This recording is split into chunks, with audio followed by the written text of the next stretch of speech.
여러분 안녕하십니까? 김건희 여사의 명품백 수수 의혹을 수사하고 있는 검찰 수사팀 내에서 윤석열 대통령의 법 위반 여부를 확인해야 한다는 의견이 나온 것으로 파악됐습니다.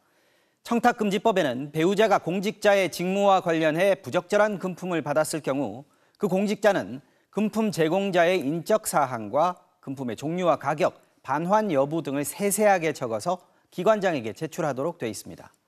윤 대통령은 본인이 기관장인 만큼 신고서를 제출할 필요가 없다는 의견과 법에 명시된 대로 작성해서 제출했어야 한다는 의견이 수사팀 내부에서 엇갈리고 있는 겁니다. 정상빈 기자가 보도합니다.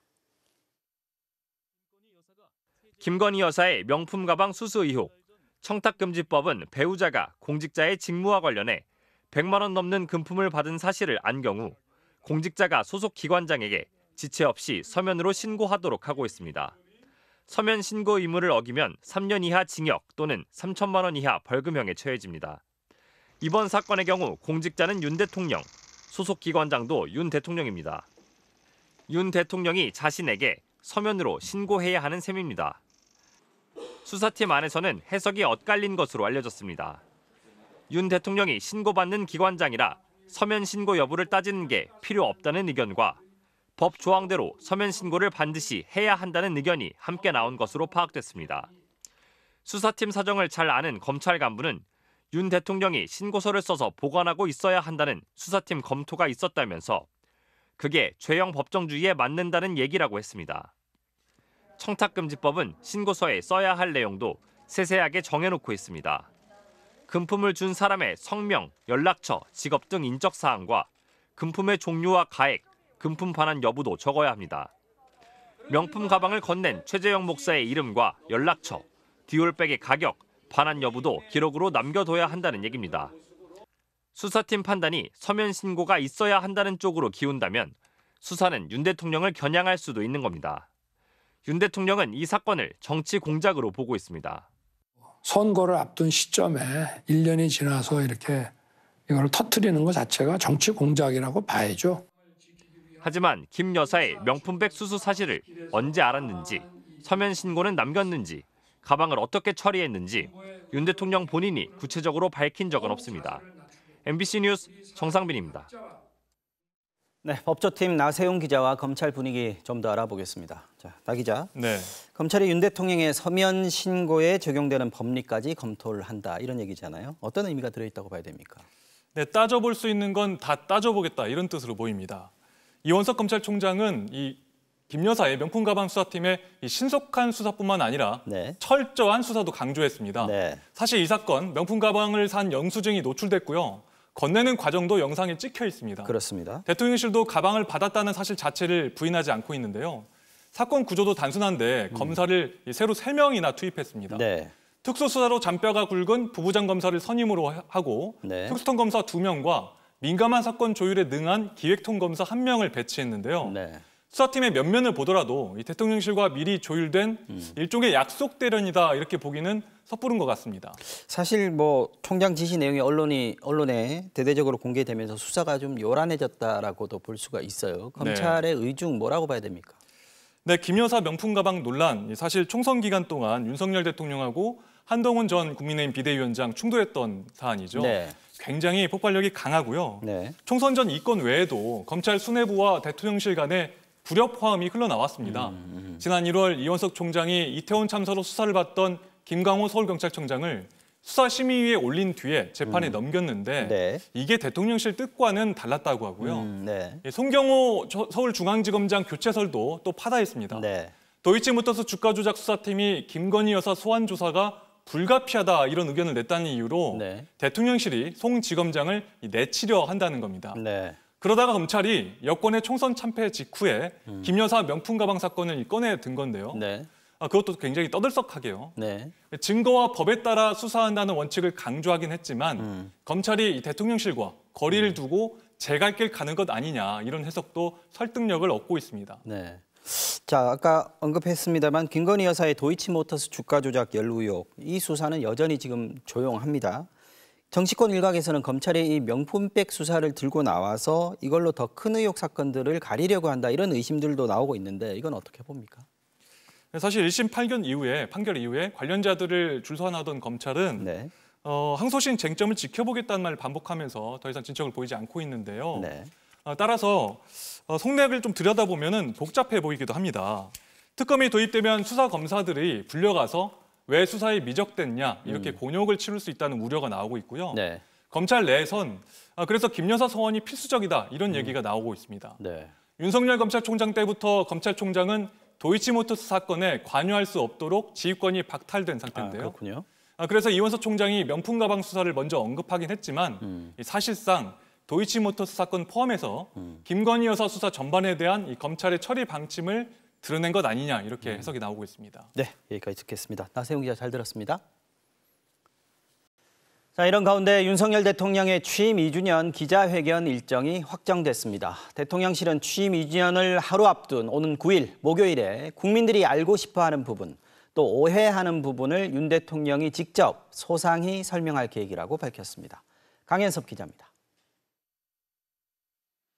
윤석열 대통령이 오는 9일 오전 10시 용산 대통령실에서 취임 2주년 공식 기자회견을 가집니다.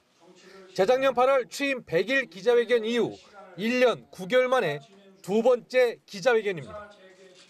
먼저 집무실에서 국민 여러분께 영상을 통해 지난 2년 정부의 국정 운영 기조와 정책 추진 상황을 설명드리고 앞으로 3년의 국정 운영 계획을 말씀드릴 것입니다.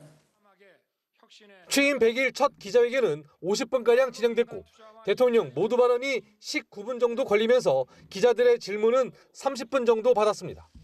이번엔 모두 발언을 영상으로 대신하고 브리핑룸으로 자리를 옮겨 1시간 정도 기자들 질문에 대답할 계획입니다. 질문 주제는 제한하지 않기로 했습니다. 대통령실 관계자는 질의응답에 집중하기 위한 것으로 국민들이 알고 싶은 부분, 오해하는 부분에 대해 대통령이 직접 소상히 설명드릴 계획이라고 했습니다. 또 윤 대통령이 참모들에게 국민들이 정말 궁금해할 질문에 대해 준비하자고 말했다고 전했습니다. 부인 김건희 여사의 명품백 수수 의혹, 또 최상병 특검법에 대해서도 답변이 나올 것으로 예상됩니다. 앞서 윤 대통령은 지난 2월 KBS와 가진 신년 대담에선 김 여사의 명품백 수수 의혹을 정치 공작으로 규정하며 사과하지 않았습니다.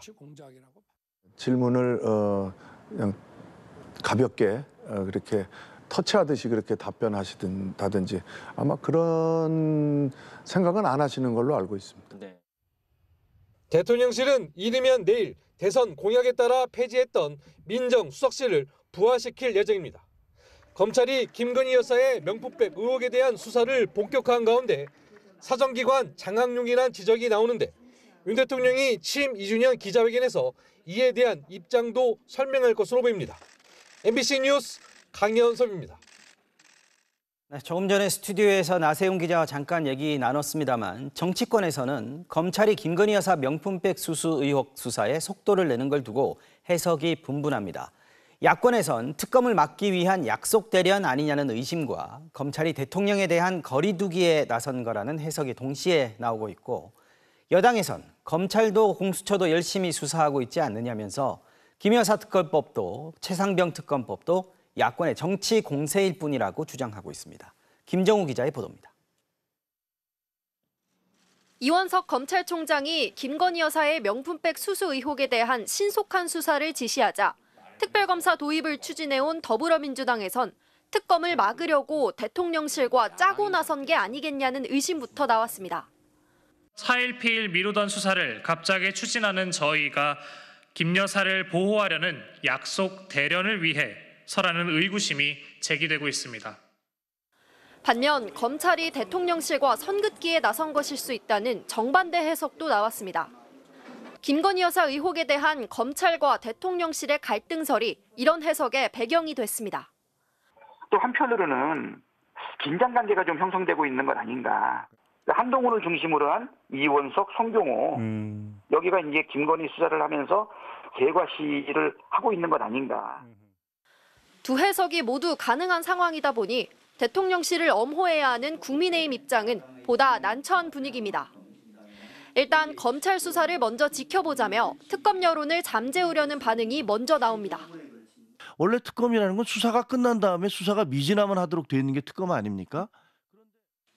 다만 검찰 속내를 정확히 알 수 없는 만큼 검찰 수사의 강도와 향방을 예의주시하며 구체적인 언급을 자제하는 분위기입니다. 조국혁신당은 검찰이 의심을 벗으려면 김건희 여사를 공개 소환해 명품백 의혹 외에도 도이치모터스 주가 조작 의혹, 서울 양평 고속도로 노선 변경 의혹까지 조사하면 된다고 날을 세웠습니다. 여야는 최상병 특검법 충돌 국면에서 고위공직자 범죄수사처의 수사 역시 제각각 논리에 이용하고 있습니다. 국민의힘은 한창 수사가 진행 중인데 야당이 특검만 밀어붙인다며 특검 여론무마에 공수처를 내세우고 있고, 민주당은 공수처 인력 사정상 수사 규모가 너무 크다며 공수처가 최대한 진행해놓고 특검이 이어받아 보완할 거라 맞섭니다. 윤석열 대통령이 최상병 특검법에 대해 거부권을 행사해도 야권은 22대 국회에서 최상병, 김건희 여사 두 특검법을 모두 재추진한다는 입장입니다. 당분간 정치권의 눈과 귀가 검찰, 공수처의 수사 상황에 쏠릴 수밖에 없어 보입니다. MBC 뉴스 김정우입니다. 어제부터 오늘까지 내린 많은 비로 경남에서는 70대 남성 1명이 급류에 휩쓸려 숨졌습니다. 갑자기 불어난 물에 마을이 잠기고 산사태 위험으로 주민들이 대피하기도 했습니다. 서윤식 기자가 취재했습니다. 119 구조대원들이 줄에 몸을 의지한 채 수색 작업을 진행하고 있습니다. 하지만 빠르고 거센 물살에 몸을 가누기도 쉽지 않습니다. 어제 오후 5시 30분쯤 경남 고성군의 한 마을에서 70대 남성이 물에 휩쓸려 실종됐습니다. 이 남성은 실종 하루 만에 사고 지점에서 300m 떨어진 수로에서 숨진 채 발견됐습니다. 경남 합천군 대양면의 한 마을. 허리 높이까지 물이 차올라 구조대원들이 주민들을 보트에 태워 대피시키고 있습니다. 한밤중 갑자기 불어난 물에 마을이 잠긴 주민 40여 명은 복지회관에서 지내고 있습니다. 지자체는 침수의 원인이 하천 배수가 잘못돼 일어난 것인지 조사하고 있습니다. 그 하천을 가로막아서 이렇게 공사를 한다는 것은 아주 잘못된 것이고, 그런 데 대한 대처가 좀 미흡했다는 거예요. 하동군과 남해군, 합천군 등 4개 시군 주민 70여 명도 산사태와 옹벽 붕괴 등의 위험으로 대피했습니다. 가로수가 쓰러지거나 토사가 유출되는 피해 신고도 69건이 접수됐고, 일부 지역에서는 정전 사고가 일어나기도 했습니다. 경남에선 마치 여름철 집중호우 같은 장대비로 남해군 260.6mm, 하동군 234.5mm, 진주시 156.5mm의 강우량을 기록했습니다. 한라산에 900mm가 넘는 기록적인 비가 내린 제주도에서도 어제 하루 항공기 93편이 개랑됐고 피해 신고가 14건 접수됐습니다. MBC 뉴스 서윤식입니다. 오늘 새벽 강원도 원주에서 빌딩을 순찰하던 경비업체 직원이 괴한에 습격을 당했습니다. 차량과 현금 인출기 마스터키를 빼앗은 범인은 인근 은행에서 돈을 인출해 달아났는데 직원의 동선을 알고 있었던 것으로 추정됩니다. 유주성 기자가 취재했습니다. 강원도 원주시의 한 빌딩. 오늘 새벽 2시 50분쯤 이곳에서 경비보안업체 직원이 괴한에게 공격을 받았습니다. 괴한은 직원을 둔기로 제압한 뒤 손발을 묶었습니다. 범행은 직원이 순찰을 돌다 관리실에 들른 순간 일어났습니다. 직원이 순찰을 하거든요. 순찰하는 직원을 이제 알고서 그 차를 뺏으려고. 괴한은 직원이 가지고 있던 은행 현금 인출기 마스터키와 차량을 빼앗아 현장을 벗어났습니다. 괴한이 향한 곳은 인근 은행이었습니다. 용의자는 차로 5분 거리인 이곳에서 현금 인출기에 돈을 탈취해 갔습니다. 인출해간 금액은 1,900여만 원으로 알려졌으며 피해 은행은 정확한 금액을 파악 중입니다. 괴한은 순찰 중이던 보안업체 직원의 동선을 알고 범행을 저지른 것으로 추정됩니다. 그 차를 쓰려고 그 직원이 오길 기다렸다가 순찰 도는 걸 알고 있었던 거야. 현재까지 괴한은 한 명으로 파악됐는데 어떻게 혼자서 호신도구를 갖춘 보안업체 직원을 제압했는지는 알려지지 않았습니다. ATM 기기의 마스터키 등을 노리고 보안업체 차량을 가지고 이루어진 범죄라서 전현직 업계 종사자에 대한 가담 여부도 확인이 꼭 필요해 보입니다. 경찰은 인근 CCTV를 확보하고 괴한의 소재를 파악하고 있습니다. MBC 뉴스 유주성입니다. 서울고등법원이 정부를 향해 의대 증원 2,000명을 결정한 근거 자료와 회의록을 제출하라고 요구한 뒤 관련 회의체의 회의록 작성 여부가 논란이 되고 있는데요. 일부 의료계가 주요 정책을 결정하는 회의에서 회의록을 작성하지 않은 건 직무유기라며 보건복지부와 교육부의 장 차관 등을 공수처에 고발하기로 했습니다. 박소희 기자입니다. 정부가 추진 중인 의대 정원 2,000명 증원 정책에 대해 의료계는 여러 절차적 문제 가운데 회의록 여부를 거듭 지적하고 있습니다. 정근영 전 분당 차병원 전공의 대표는 내일 오후 고위공직자범죄수사처에 복지부와 교육부 장차관 등 5명을 고발하겠다고 밝혔습니다. 차관급 이상이 포함되는 주요 정책의 의견 조정 회의는 회의록을 작성해야 한다고 관련법 시행령에 명시됐기 때문에 회의록을 작성하지 않은 것은 직무유기라는 겁니다. 고위공직자들이 포함된 회의에서 그런 것들이 전혀 작성이 안 되어 있다고 하는 거는 과연 이런 정책 결정을 저희가 믿고 따라야 되는 건지 근본적인 진짜 의문이 들 수밖에 없어. 정부가 의대 2,000명 증원 정책을 추진하며 운영했던 주요 회의체는 크게 보건의료정책심의위원회, 의료현안협의체, 의대정원 배정위원회 등입니다. 그런데 보건복지부는 이 가운데 보건의료정책심의위원회 회의록은 재판부에 충실히 제출하겠다고 밝혔지만 의료현안협의체 회의는 의사협회와 협의해 보도자료와 사후브리핑으로 공개했다고 설명했습니다. 회의록을 작성할 필요성이 없었다는 겁니다. 또한 심사위원 명단조차 공개되지 않아 논란이 됐던 교육부의 의대정원 배정위원회도 회의록 존재 여부는 확인되지 않았습니다. 의료계획을 세우는데 어떻게 자료조차 존재하지 않는다? 이건 무슨 근본 없는 나라를 만든 거죠. 근거 없는 정책을 추진한 자들에 대해서 따로 민형사소송으로 대응할 계획입니다. 이에 대해 교육부 관계자는 관련 자료의 존재 여부는 확인해 줄 수 없다면서도 법원에 충실히 제출하겠다고 밝혔습니다. 앞서 서울고법은 지난달 30일 의대 증원 집행정지 항고심 신문에서 정부에 2,000명 증원의 근거와 회의록 등을 오는 10일까지 제출해달라고 요구했습니다. MBC 뉴스 박소희입니다. 어린이날에 어버이날에 밖에서 식사할 일이 많은 요즘이죠. 그런데 외식 물가 오르는 게 다른 물가 상승률을 뛰어넘을 정도입니다. 떡볶이나 김밥, 비빔밥 같은 이른바 서민 음식의 가격 상승률이 특히 높습니다. 김건휘 기자입니다. 신촌의 한 백반집입니다. 찌개나 볶음밥 대부분 10,000원 미만, 반찬도 원하는 만큼 가져갈 수 있습니다. 재료값은 계속 올랐지만 저렴한 가격으로 버티고 있습니다. 하지만 이런 집 찾기가 요즘 쉽지 않습니다. 옛날에는 그 10,000원 아래대로 다 먹을 수 있었는데 지금은 기본 15,000원 이 정도는 해야지 한 끼 먹을 수 있는 것 같아요.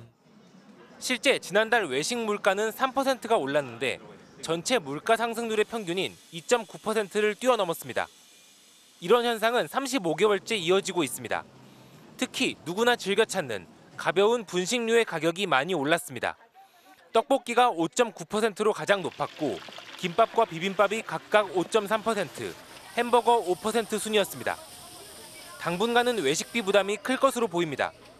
맥도날드가 이번 달 16개 품목 가격을 평균 2.8% 올렸고 치킨 프랜차이즈 굽네는 9개 메뉴 가격을 1,900원씩 인상했습니다.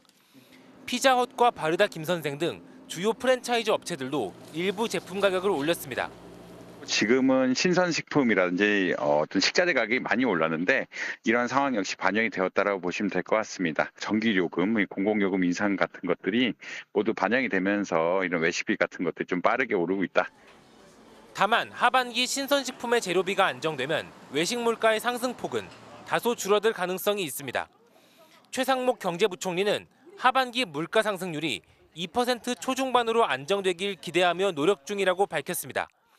MBC 뉴스 김건희입니다. 기록적인 엔저 현상으로 일본을 찾는 외국인 관광객이 많죠. 그런데 일본의 한 식당이 이중 가격제를 실시해 논란이 일고 있습니다. 외국인에겐 제값을 받고 일본인들만 할인을 해주는 식인데요. 이런 이중 가격제를 지자체와 정부 차원에서도 검토하고 있어서 가격 차별이 더 확산될 우려가 커지고 있습니다. 도쿄에서 현영준 특파원이 보도합니다. 도쿄의 한 식당에서 같은 음식을 두고 외국인과 일본인에게 서로 다른 가격을 받기 시작했습니다. 논란이 된 식당은 인기 관광지 시부야의 해산물 뷔페 전문점 타마테 바코. 똑같은 평일 점심 메뉴인데 일본인이나 제1 외국인은 1인당 5,478엔을 내야 하는 반면 외국인 관광객은 6,570엔을 내야 합니다. 차액은 1,100엔, 오늘 기준 환율로 우리 돈 약 9,800원 차이입니다. 通常料金から日本人の方もしくは国内在住の方を1000円引きでやらせていただいています。はい、地元民割引みたいな感じですね。 역대급 엔저로 외국인 관광객들은 일본 음식을 값싸게 즐기고 있는 반면 정작 일본 국민들은 물가 상승으로 외식이 부담스러운 상황이기 때문입니다. 日本人としては嬉しいですね。 그러나 외국인 관광객 입장에선 납득하기 어렵습니다. I think that everyone have to pay the same. 올해 초 일본 료칸협회 부회장이 숙박시설에 대한 외국인 이중가격제 실시를 주장한 뒤 지난 3월 홋카이도 니세코 마을에선 1인당 최고 2,000엔의 숙박세가 신설됐습니다. 또 인도나 태국처럼 외국인들에게 교통요금과 관광지 입장료도 더 높게 받아야 한다는 주장까지 나오고 있습니다. 엔저가 심화될수록 외국인과 일본인 사이의 소비 격차는 더 커질 전망입니다. 일본이 본격적인 이중가격제를 실시하면 일본을 많이 찾는 우리 국민들 부담도 늘 수밖에 없습니다. 도쿄에서 MBC 뉴스 현영준입니다. 속도 혁명을 보여주겠다던 GTX-A 개통 한 달을 맞았는데요. 아직 운행 초기라지만 이용률이 기대에 미치지 못하고 있습니다. 출퇴근을 돕겠다던 당초 의도와 달리 평일보다 주말 이용객이 더 많을 정도인데요. 정부가 대책을 내놨습니다. 문다영 기자가 취재했습니다. GTX-A 동탄역 승강장입니다. 평일 낮 시간인데 승객이 보이질 않습니다. 20분 만에 도착한 열차는 거의 텅 빈 채로 다시 떠났습니다. 강남 쪽으로 이어지는 게 좀 불편하니까 이용하는 게 좀 불편한 게 없잖아 좀 있는 것 같고요. 그리고 또 오산이나 이렇게 수원 쪽으로 연계되어 있는 연계 교통편이 많이 좀 적거든요. 동탄 주민들이 GTX역까지 오는 길도 만만치 않습니다.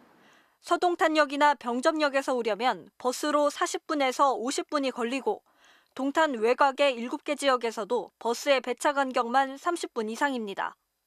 동탄역에서 밖으로 나왔을 때에 버스가 딱 대기하고 있어야 되는데 이거 기다리면 시간만 20분, 30분이니까 화가 날 정도로 지금 별로 기분이 안 좋아요. 또 현재 노선은 수서까지만 개통된 상태라 서울 도심까지 이동하려면 다른 교통편으로 갈아타야 합니다. 출퇴근을 고려하면 삼성역까진 이어져야 하는데 공사가 지연되면서 4년은 더 걸릴 전망입니다. 결국 GTX를 타고 시속 180km로 빠르게 달려봐야 일반 대중교통과 다를 게 없습니다. 수서에서 다시 한번 환승하고 하다 보니까 총통인 시간 면에서는 시간이 좀 절감된다라고 하는 그런 걸 좀 느끼지 못하시는 것 같아요. 이 때문에 평일에 2만 명 넘게 이용할 거라는 예상과 달리 하루 이용객은 8천 명에도 미치지 못합니다.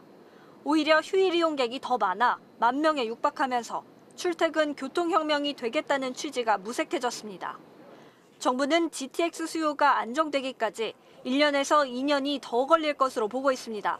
또 이용률을 끌어올리기 위해 연말까지 동탄역 인근에 동서 연결도로 6개를 추가로 개통하고 출퇴근 버스 노선 5개를 신설하겠다고 밝혔습니다.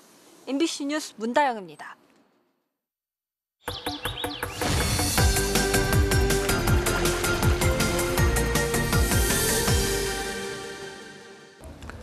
봄이 끝나고 여름이 시작될 무렵 이렇게 하얀 꽃을 소복하게 피우는 나무가 이팝나무입니다.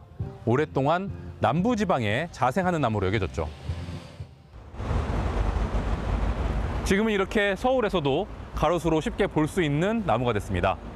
기후변화로 가능해진 이팝나무의 화려한 북상을 취재했습니다.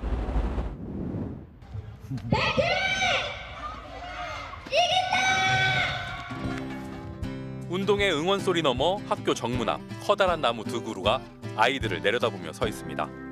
학교는 100년이 넘었고 나무의 나이는 300살로 추정됩니다. 천연기념물 214호 전북 진안군 평지리 이팝나무들입니다. 그래갖고 거기는 그냥 이팝나무가 쭉 있어가지고 그냥 진짜 예뻤었지. 꽃이 핀 모습이 쌀밥과 같다고 해서 이밥, 이팝이라는 이름이 붙었다는 설이 있고요. 여름이 시작되는 절기인 이파에 꽃이 핀다고 해서 이팝나무가 됐다는 주장도 있습니다. 이팝나무 천연기념물은 모두 남부지방에 있습니다. 진안은 이팝나무가 살 수 있는 서해안 내륙 북쪽 끝이었죠. 하지만 지금은 많이 달라졌습니다.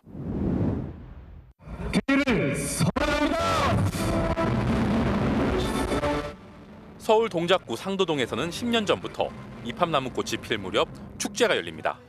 어느덧 축제의 주인공이 될 정도로 이팝나무는 이제 서울에서도 흔한 나무가 됐습니다.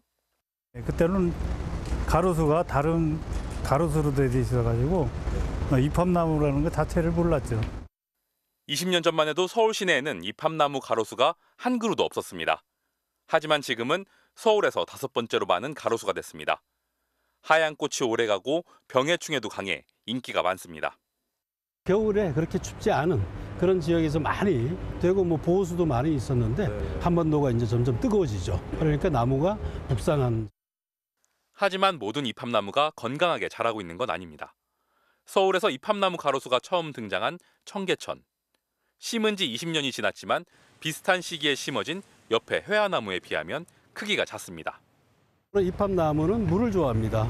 적당한 물이 있어야 되는데 보시다시피 지금 물이 들어갈 수 있는 처리가 하나도 안 돼 있죠. 기후변화로 더욱 뜨거워지고 미세먼지와 오염물질에도 시달리는 도심. 가로수의 역할은 더욱 중요해지고 있습니다. 화려하게 상경한 이팝나무가 도심 속 가로수로 계속 사랑받으려면 나무 특성을 고려한 관리가 필수적입니다. MBC 뉴스 김민욱입니다. 몸속에서 인슐린을 만들지 못하는 질병인 1형 당뇨는 평생 동안 매일 수차례씩 스스로 인슐린을 주사해야 합니다. 특히 소아 청소년 환자가 14,000명이 넘는데요. 의료기구나 약에 드는 비용이 만만치 않습니다. 정부의 지원이 필요한데 제도 정비가 급합니다. 이혜선 기자가 소아 당뇨를 앓고 있는 10살 유라의 이야기를 들어봤습니다. 오늘은 10살 유라가 수영하러 가는 날입니다. 지난해 여름 1형 당뇨 판정을 받은 이후 첫 수업입니다. 1형 당뇨란 췌장에서 인슐린이 분비되지 않는 병입니다. 이 때문에 연속 혈당기 알람에 따라 주사나 펌프로 인슐린을 주입하는데 매일 하루 4번 이상 넣어줘야 합니다. 믿기지 않는 진단에 한동안 엄두도 내지 못했던 일입니다. 계속해서 인슐린을 맞아야만 살아갈 수 있는 질환이고 완치가 불가능한 병이라서 사실 그 사실 자체를 받아들이기가 굉장히 힘들었고 수영 수업 도중 유라의 혈당이 100에서 60까지 떨어지자 아빠는 허겁지겁 유라 입에 젤리를 먹여주고 나옵니다. 불편하다고 지레 포기하지 않도록 아빠는 유라를 끊임없이 도전하는 사람으로 키울 생각입니다. 1형 당뇨가 없는 친구들과 다르지 않게 똑같이 무엇이든 시키고 싶었습니다. 아픈 아이가 맞는지 모를 정도로 잘하고 있는 것 같고요. 2022년 기준 19세 미만 1형 당뇨 환자는 14,000여 명에 달하지만 이에 대한 정부 지원은 턱없이 부족합니다. 췌장에 대해선 기준 자체가 없어 장애 등록이 되지 않기 때문입니다. 경제적인 부담도 큽니다.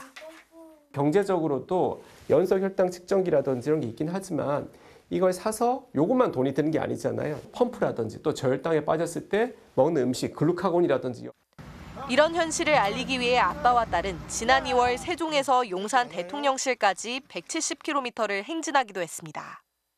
유라의 장래 희망은 멋진 경찰입니다. 유라는 커서 뭐가 되고 싶은데? 경찰이요. 그냥 멋져서요. 사건을 해결할 때. 최근엔 일부 지자체들이 1형 당뇨 학생을 지원하려는 움직임을 보이고 있지만 아직은 걸음마 수준입니다. MBC 뉴스 이혜선입니다. 요즘처럼 보고 즐길 게 많지 않았던 시절 종이접기와 공작으로 어린이들, 코딱지 친구들과 함께한 사람이 있습니다. 40여 년이 흘렀지만 여전히 코딱지 대장인 김영만 씨가 어린이들에게 또 한때 어린이였던 모든 어른들에게 전하고 싶은 말을 글로 담아냈다고 합니다. 임소정 기자가 만나가 왔습니다. 알록달록 종이를 이리저리 접고 사각사각 오려 붙인 뒤 얼굴을 그려 넣으면 뚝딱 익살스러운 도깨비가 됩니다. 전부 움직이는 것들이야. 소리 나고 뭐 기어 올라가고. 매일 아침 TV 앞으로 코딱지 친구들을 불러 모았던 김영만 선생님. 친구들 안녕하세요. 네, 선생님하고 오늘은 아주 재밌게 생긴 헬리콥터를 한번 만들어 보기로 해요. 주변에서 흔히 구할 수 있는 재료로 만들어낸 수많은 놀잇감들은 2차원 세상, 그리기에 머물렀던 아이들을 3차원 입체 미술의 세계로 안내했습니다. 어때요, 우리 친구들? 너무 간단하지요? 그저 아이들이 즐거우면 좋겠다는 마음으로 접고 자르고 만들기를 한 지 40여 년. 어른들은 결과물을 중요시해요. 예, 꼭 완성이 돼서 뭐가 돼야 되는데 종이접기는 그 하는 그 과정이 재밌는 거예요. 푸시럭 소리, 그다음에 종이에서 그 냄새, 예, 그다음에 그 색깔 얼마나 예뻐요. 그때도 지금도 선생님이 아이들에게 하고 싶은 말은 마음껏 놀라입니다. 무조건 놀아라예요. 인성 발달서부터 신체, 근육, 창의성 그게 다 들어가 있는 거거든요. 아이들을 위한 자리와 마음을 내어줄 수 있는 넉넉함도 당부했습니다. 저는 노키즈존이라는 단어조차 싫어요. 아이들 거기 갔다가 뒤돌아왔을 때 그 상처 안 받을 것 같아요. 이제는 어른이 되어 팍팍한 일상을 살아가는 코딱지들이 가끔은 가로 세로 15cm 색종이에서 기쁨을 찾았던 그 시절로 돌아갈 수 있길 선생님의 바람을 전합니다. 어린아이들은 친구가 미안해 사과하면 금방 안아주고 해맑게 웃으며 어울려서 놀아요. 그 시절 그 마음을 잊지 말고 모두 어린아이처럼 살아갔으면 좋겠습니다. MBC 뉴스 임수정입니다. 올해 1분기 나라 세금으로 거친 금액이 지난해 같은 기간보다 2조 원가량 크게 줄었는데요. 전국 지자체의 세금 수입도 크게 감소한 것으로 확인됐습니다. 부동산 경기 침체 탓이 큰데 정부의 감세 정책도 영향을 미친 것으로 분석됩니다. 정혜인 기자가 전해드립니다. 서울 송파구의 한 아파트. 전용 면적 82제곱미터 기준으로 2022년 30억 원대를 기록했던 실거래가가 지난해 21억 원 선까지 떨어졌습니다. 공시지가 역시 19억 원대에서 12억 원대로 30%가량 줄었습니다. 공시지가를 기준으로 따지는 지자체의 재산세 수입도 타격을 입었습니다. 서울시가 거둔 재산세는 5조 1,828억 원, 전년보다 6,741억 원 줄었습니다. 부동산 시장의 불황 탓이지만 정부의 감세 정책에 영향을 받았다는 분석도 나옵니다. 정부가 세금 부담을 줄여준다며 지난해 공시지가를 6%가량 내렸기 때문입니다. 인상률을 굉장히 낮춘다거나 아니면은 높이지 않는다거나 이런 식으로 했단 말이에요. 저산세, 보유세 감소하기 때문에 하면 안 된다라고 했지만은 취득세 수입도 크게 줄었습니다. 부동산 거래 절벽이 이어지면서 취득세는 전국에서 12.3%가 감소했습니다.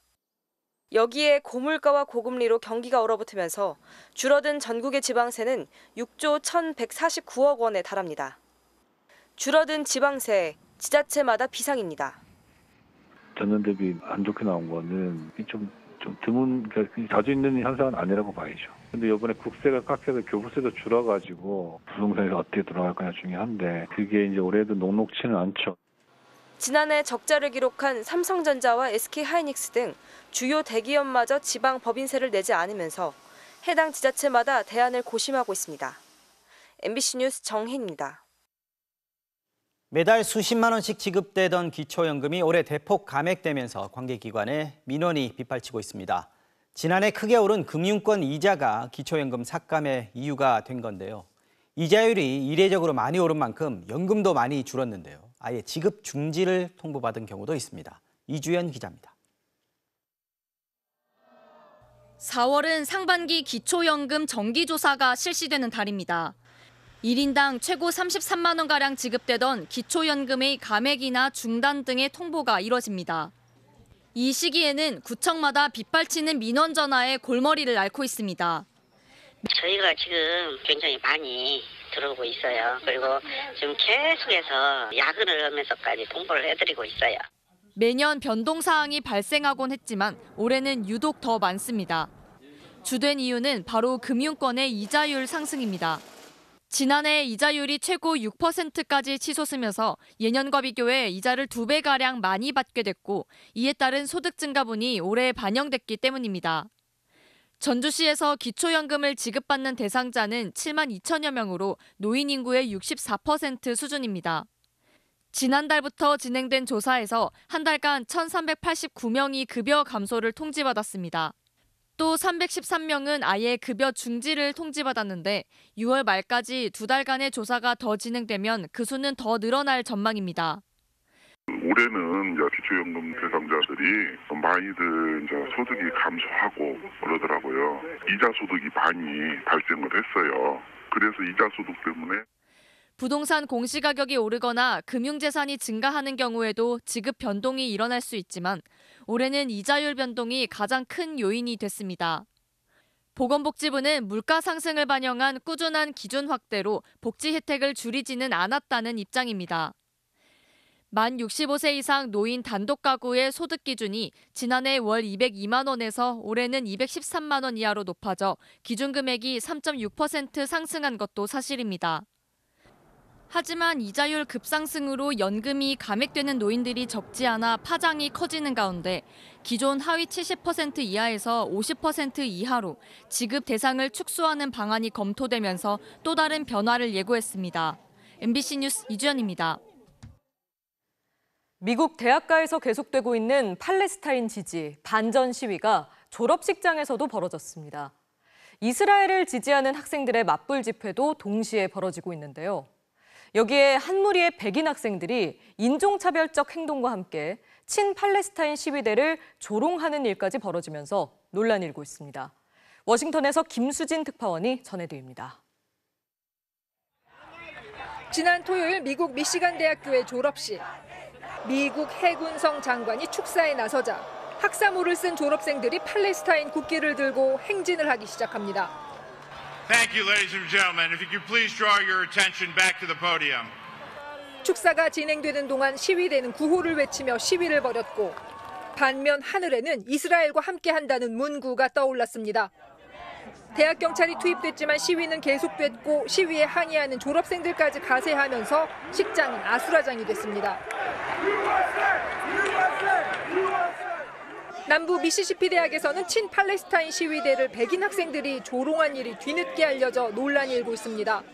전쟁 반대 시위를 하던 수십 명의 학생들에게 수백 명이 몰려와 박수를 치고 조롱합니다. 이들은 대부분 백인 남성이었는데 원숭이 소리를 내는 등 인종차별적 행동까지 한 것으로 전해졌습니다. 확산되는 반전 시위에 맞불 시위까지 이어지면서 미국 사회 논쟁도 가열되고 있습니다.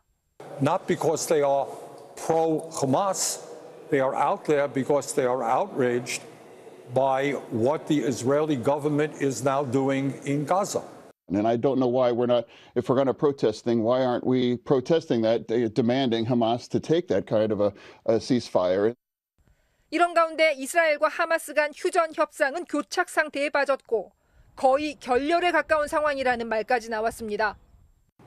유대인 대학살 추모일을 맞아 바이든 대통령은 오는 수요일 연설을 할 예정입니다. 어떤 메시지를 낼지 주목됩니다. 워싱턴에서 MBC 뉴스 김수진입니다. 중국이 면세산업 육성에 공격적으로 나서면서 한때 세계 1위였던 국내 면세업계가 위기를 맞고 있습니다. 고가의 제품을 대량 구매하던 중국인 고객들이 자국 면세점으로 대거 이동하고 있는 건데요. 이혜인 특파원이 중국 현지 면세점들을 취재했습니다.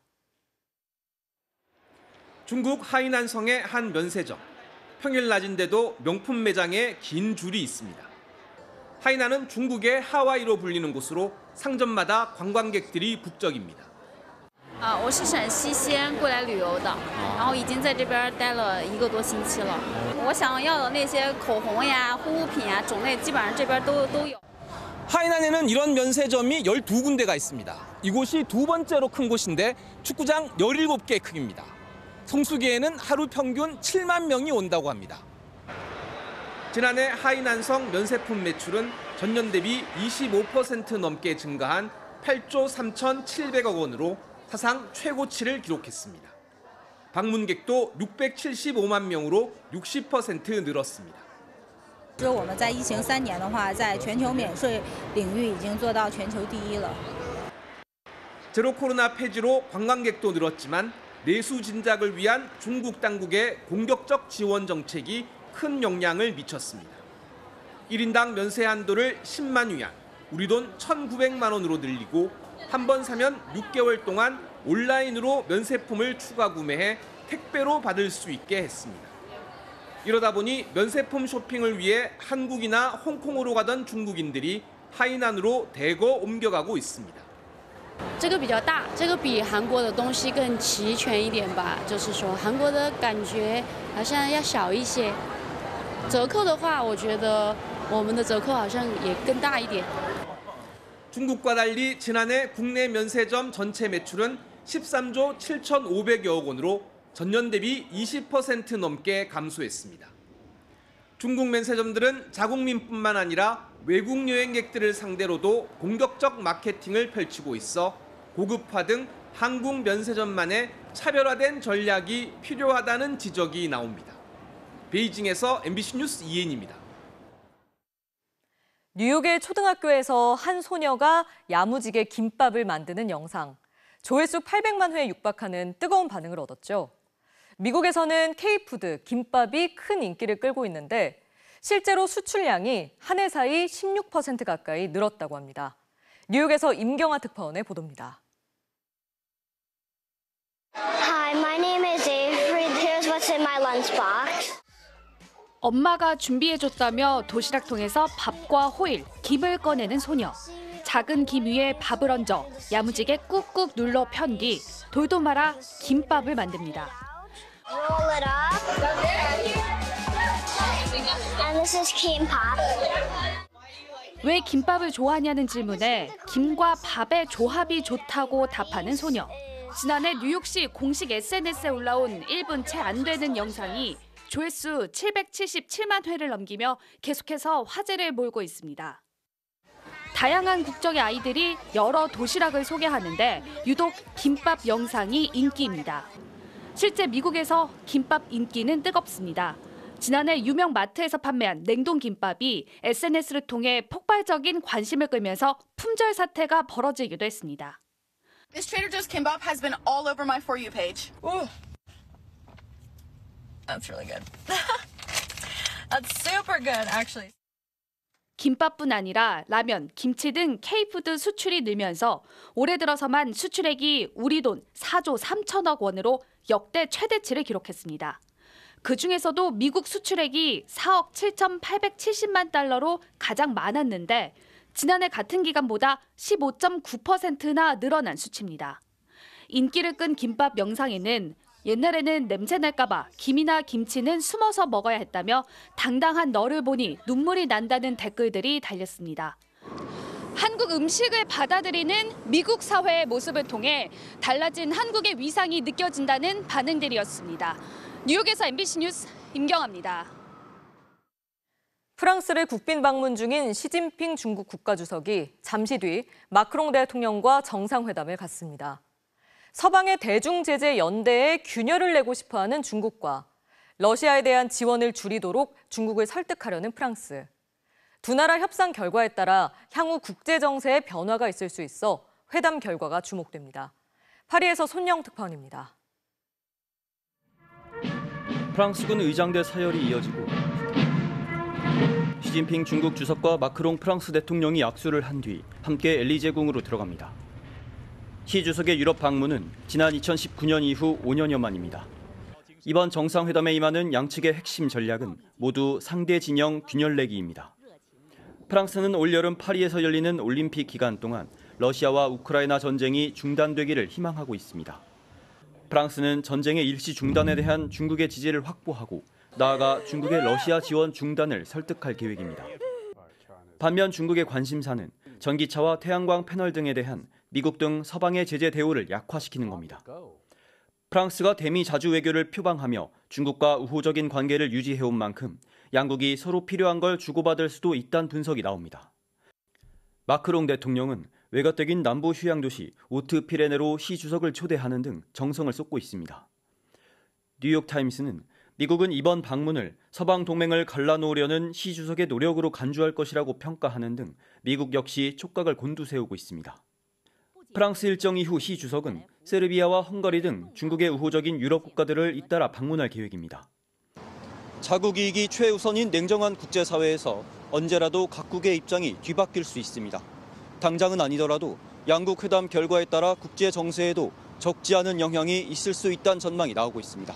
파리에서 MBC 뉴스 손령입니다. K리그에서 6연패 부진으로 11위까지 추락했던 광주가 다시 연승을 이어갔습니다. 대전에 역전승을 거두고 8위로 올라섰습니다. 김태훈 기자입니다. 하위권 탈출을 위해 승리가 절실한 10위 대전과 11위 광주의 맞대결. 광주가 공격적인 패스 축구로 경기를 주도했지만 결과는 대전이 먼저 가져왔습니다. 전반 14분 안토니 프리킥 상황에서 선제골을 밀어넣었습니다. 광주 이정효 감독은 후반 시작과 함께 엄지성과 가브리엘을 투입하며 반격했고 후반 6분 용병술은 그대로 적중했습니다. 가브리엘과 엄지성의 머리를 거쳐 이희균이 골망을 흔들었습니다. 거친 반칙으로 경고가 쏟아지며 경기가 과열된 가운데 이정효 감독의 교체 카드는 또 한 번 빛났습니다. 후반 36분에 들어간 장신 공격수 허율이 투입 5분 만에 역전 헤더골을 터뜨렸습니다. 결국 2대1 역전승을 거둔 광주는 6연패 뒤 2연승을 기록하며 8위로 뛰어올랐습니다. 제주는 10,000명이 넘는 홈관중의 응원 속에 수비수 김태환의 그림 같은 결승골로 대구를 꺾고 4연패에서 탈출했습니다. MBC 뉴스 김태훈입니다. KCC의 우승으로 막을 내린 프로농구 챔프전은 허웅과 허훈의 불꽃 튀는 형제 대결로 그 열기가 아주 뜨거웠는데요. 아버지 허재 전 감독은 마냥 흐뭇한 모습입니다. 손장훈 기자입니다. 5차전에서도 KCC의 해결사로 우뚝 섰던 허웅. 우승 트로피가 눈앞에 다가오자 허웅은 경기가 끝나기도 전에 눈물을 터뜨렸습니다. 데뷔 10년 만에 맛본 첫 챔피언 결정전 우승. MVP 수상자로 결정될 때까지 울음은 멈추지 않았습니다. 정말 절실해서 잘 때 기도도 했습니다. 진짜 너무 우승하고 싶었고 정말 피땀 흘려 노력해온 그 순간들이 생각이 나서 흘렸던 눈물인 것 같습니다. 1차전부터 양보 없는 승부를 펼치며 농구 열기를 더욱 뜨겁게 달궜던 허웅의 형제 대결. 경기장에서는 물론 외적으로도 늘 티격태격하는 경쟁자이기도 하지만 심한 감기 몸살에도 링거를 맞아가면서 종횡무진 활약을 펼친 동생의 투지가 큰 자극제가 됐습니다. 훈이랑 같이 집에서 같이 집을 지내는데 잠도 못 자요. 애가 너무 아파해서 같이 링거도 맞았는데 오늘 이렇게 열심히 하는 모습을 보니까 형으로서도 농구에 대한 진심이 더 생기는 것 같고 두 아들의 맞대결을 지켜본 허재 전 감독은 자신의 뒤를 이어 26년 만에 챔프전 MVP를 수상한 장남 허웅뿐 아니라 후원을 발휘한 둘째 허훈도 그저 대견스럽기만 합니다. 아니 예전에 MVP 받으셨을 때 기억 안 나셨어요? 솔직히 얘기하면 생각은 나지만 그때는 게임을 졌으니까 별 생각이 없이 그냥 열받고 요번에 이제 응원이가 너무 멋있게 했기 때문에 나는 그걸로 만족해. 마음속으로는 정말 축하하고 대견스럽고 형은 언젠가 한 팀에서 뛰는 날도 꿈꿔봅니다. 언젠가는 훈이랑 같은 팀에서 이런 행복을 같이 누리고 싶습니다. 훈아 너무 고생했고 푹 쉬고 같이 맛있는 거 먹고 여행 같이 가자. 네. MBC 뉴스 손장훈입니다.